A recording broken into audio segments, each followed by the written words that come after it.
All right, thanks, guys. Really excited for our guys for a big win, and it's one of those games that was tough, hard fought, and probably costly in a lot of ways in terms of some dinged up guys and injuries. But every time we play them, it's a physical war. I mean, it's just tough.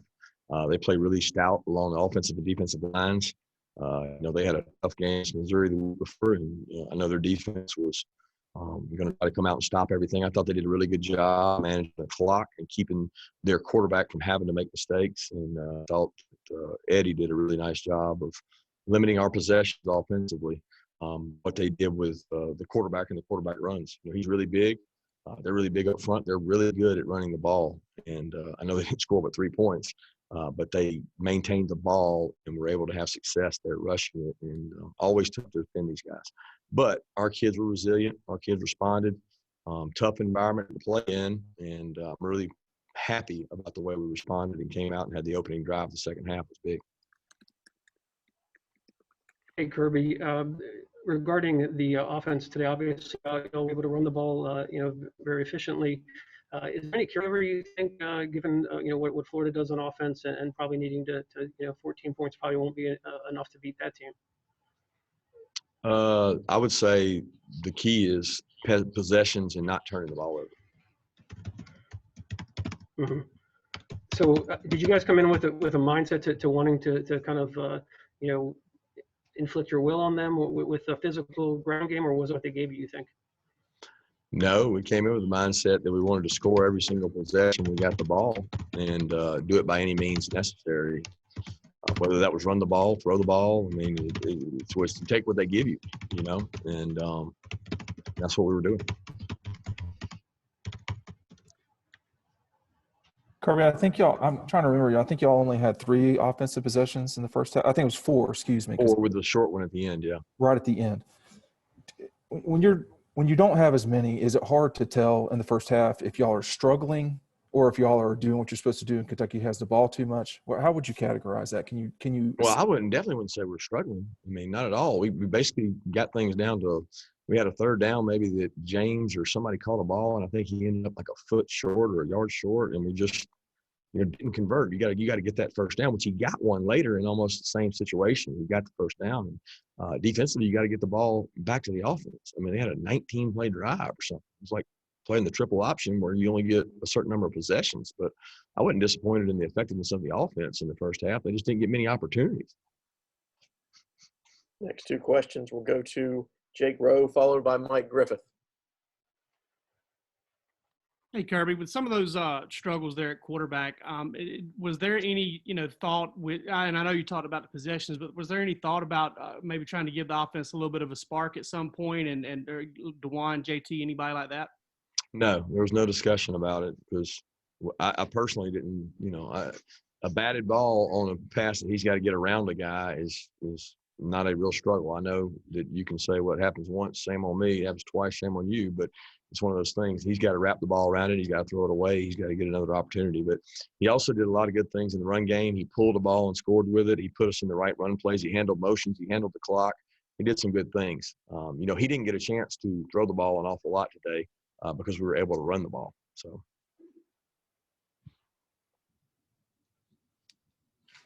Yeah, Kirby, I think after the last game you said you wanted to get back to playing your brand of football. Is that, there was a lot of pounding the ball on the ground. Was that a reference to being able to run the ball effectively again? I didn't say my brand, first of all.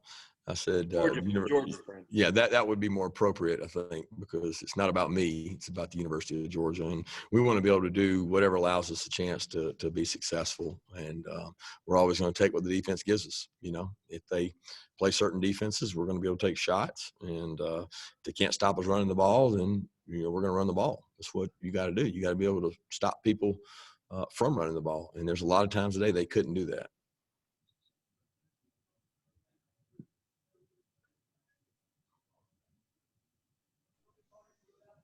Next 2 questions will go to Anthony Dasher, followed by Jillian McIntyre. Coach, you touched on this to begin with today. Obviously, a ton of injuries, especially on the defensive side, losing someone like George Julian goes down, Quay goes down. Now, I know it's always a next man up, philosophy, but when that many guys, key guys, keep going out, is it? I mean, just kind of one thing you kind of shake your head what happens next, or kind of how are those guys right now? I don't know how they are really, and I mean, don't shake your head at it. That's what you have other players for. They give us 85 scholarships. You know, you gotta use those. You gotta get the next guy ready to go play. It's why we train those guys. You know, they rep in practice. They practice every day in practice. They get their opportunity to play. I certainly don't know that all those guys were exactly ready for that kind of physicality, but they better get ready because they're going to be playing in the SEC the rest of the way. Hey, Coach. With Zamir's first 100-yard game of his career, can you describe his performance and what this meant for Georgia's rushing attack returning to form? Oh, I thought he ran with great toughness, so much pride in Zamir. He cares so much about his teammates. He does everything the right way. He's a leader. He never complains, never gripes about touches. He just, runs really hard when he gets the ball. He plays really hard on special teams, and he's an ultimate team player, and couldn't happen to a better guy. Next questions will go to Chip Towers, followed by Brandon Sudge. Yeah, Coach, a couple of your key players didn't make the trip with you, as I understand. Can you just how big of a concern is George Pickett's situation based on your comments last week? It sounded like he might be able to good to go today. Do you have a setback, or how do you feel about it for this next week? They're both just dinged up, and we're hopeful that both of them will get back. They practiced during the week, and we thought they'd be able to go, and just weren't able to. I mean, they weren't going to be effective to go out and play, and so we took other guys. I want them to be able to go, and they want to be able to go. They worked really hard. They got a lot of rehab and a lot of time spent getting ready, and we're hopeful to get them back next week.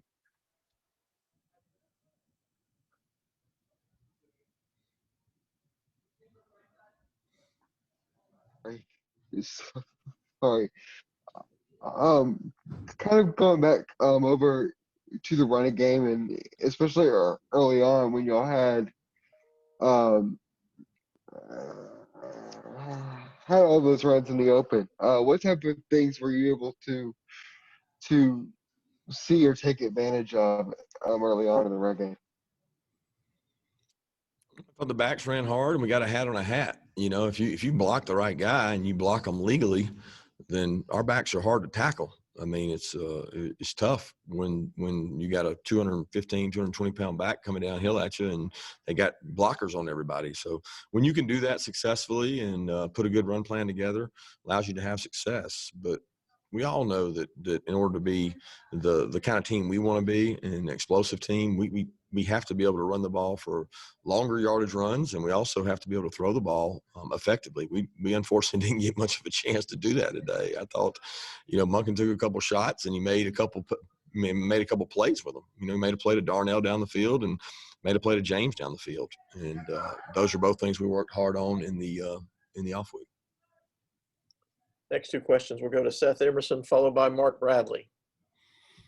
Kirby, it seems like the key with Stetson is whether or not he throws interceptions, and he didn't have any the first 3 games, and obviously 5 the last 2, not all his fault. But is it a matter of you need to get back to what was working, or is there any worry that defenses are scouting him better? No, it's nothing to do with defense scouting him better or doing anything like that. It happens. It happens sometimes when you throw the ball. I mean, it's one of those things. He made one poor decision, and we thought he should have checked the ball down, and he threw the ball deep and was really trying to throw it out of bounds and didn't get it out of bounds. So it's just a poor decision. It's a lack of experience and make good decision. But he also did some good things with the ball, and that's the most important thing for us. It's not necessarily getting back to what we were doing. It's give Kentucky some credit. They got a good defense. They got a good team. They always play good, hard, physical defense.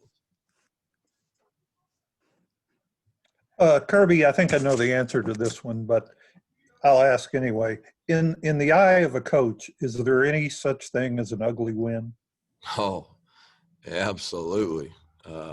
There's ugly wins. And what was this one? I don't know. It depends on what your appetite and what your view is. I mean, okay. I would argue that with the sometimes tough getting prepared, adjusting, playing at noon, which people can use an excuse all they want. The other team has to do the same thing you have to do. And then, 4 starters out on defense and having to recover from that. I was I was very proud and saw some resilient guys out there, and that's pretty to me when guys go out and finish and do things the right way. But we certainly didn't play our best game. Next two questions will go to Allison Mastrangelo, followed by David Pascal.